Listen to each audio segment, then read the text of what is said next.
என்ன மாமா இங்க என்ன பண்றீங்க? அந்த இதே கணிக்காக தான் மாப்பிள்ள காத்துட்டு இருக்கேன். நீங்களுமா? எப்ப வரானாமா? அதுக்கு தான் நம்ம சாமியார் மாமா எல்லையில நிப்பாடி இருக்கேன்.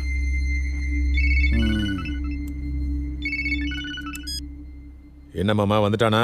இல்லப்பா, ஒரு கார் மட்டும் வருது. அதுல 5 பேர் இருக்காங்க. அதுல கனி இருக்கானா? அதுல கனி இல்லப்பா.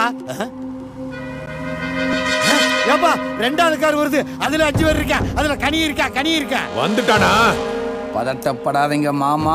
மாப்பிள்ள தலை துண்டா. மாமா தலை துண்டா, கழுத்து துண்டா, குடலு துண்டா, ஈரல் துண்டா, சும்மா தனித்தனியா பிரிச்சு வச்சிடுறேன். அவ்வளவு வெறி மாப்பிளைக்கு? எல்லாம் உங்களுக்காக தான் மாமா. கூட எத்தனை பேர் வராங்கன்னு கேளுங்க. சாமி, கூட எத்தனை பேர் வரானுங்க? ஆக மொத்தம் 10 பேர் வர்றாங்கப்பா. 2 வண்டியில 10 பேர் வராங்களா மாப்பிள்ள? அவங்களுக்கு அதே தான் சொல்லுங்க. அவனுங்களுக்கு அதே தான் சாமியார். ஐயோ, பின்னாடி டிராக்டர்ல 50 பேர் வர்றாங்கப்பா. என்னது 50 பேர் டிராக்டர்ல வரானுங்களா? மாப்பிள்ள, அவனுக்கு சைடு 50 பேர், நம்ம சைடு 50 பேர். சரியா இருக்குமா? கவலைப்படாதீங்க மாமா. உங்க மாப்பிள்ள வேட்டி இறக்கி விட்டாண்ட சாதாரண மனுஷன். அதே வேட்டியை தூக்கி மடிச்சு காட்டினாண்டா மதம் கொண்ட யானை. மதம் கொண்ட யானை இருக்குடா.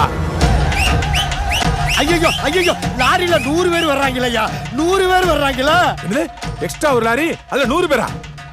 படையே வந்தாலும் தடையே இல்லாம நான் முடிச்சு கொடுக்குறேன் மாமா. எப்படி மாப்பிள்ள? தண்ணியை கொஞ்சம் சேர்த்து ஊத்துனா சரியா வருது அப்படின்ற சமாளிப்போம் மாமா. ஊத்தி விடு. ஊத்துவான். யோ, என்னையா லாரி? ஊரே வந்தாலும் நாங்க சமாளிப்பையா.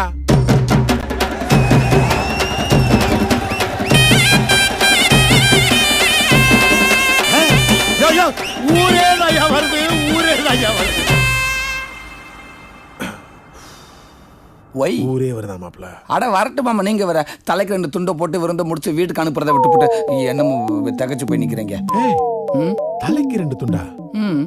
அப்ப நீ வந்த ஸ்பீட்ல கழுத்து, எலும்பு, ஈரல் இதெல்லாம் தனித்தனியா பிரிச்சு வச்சிருன்னு சொன்னது ஆள் இல்லையா? ஆளா? ஆடு மாமா.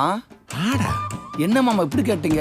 நீங்களும் உங்க அத்தாச்சி தானே வரப்போற இதே கணக்கு நல்ல ஆடு, மாடு, காடை, கவுதான்னு வகை வகையா சமைச்சு வாய்க்கு வகையா சமைக்கிறீங்க. அப்படி இப்படி சொன்னீங்க. இப்போ அப்படின்னீங்கன்னா பத்தாதா? மாப்பிள்ள, இப்ப நான் எதுக்கு நிக்கிறேன்னு உனக்கு தெரியாது. எதுக்கு நிக்கிறீங்க? நான் முனியசாமி காதுல குப்பாடு போட்டு கத்துனது உன் காதுல விழல. விழலையே மாமா. விழாது மாப்பிள்ள. ஏன்? ஏன்னா உன் காதுல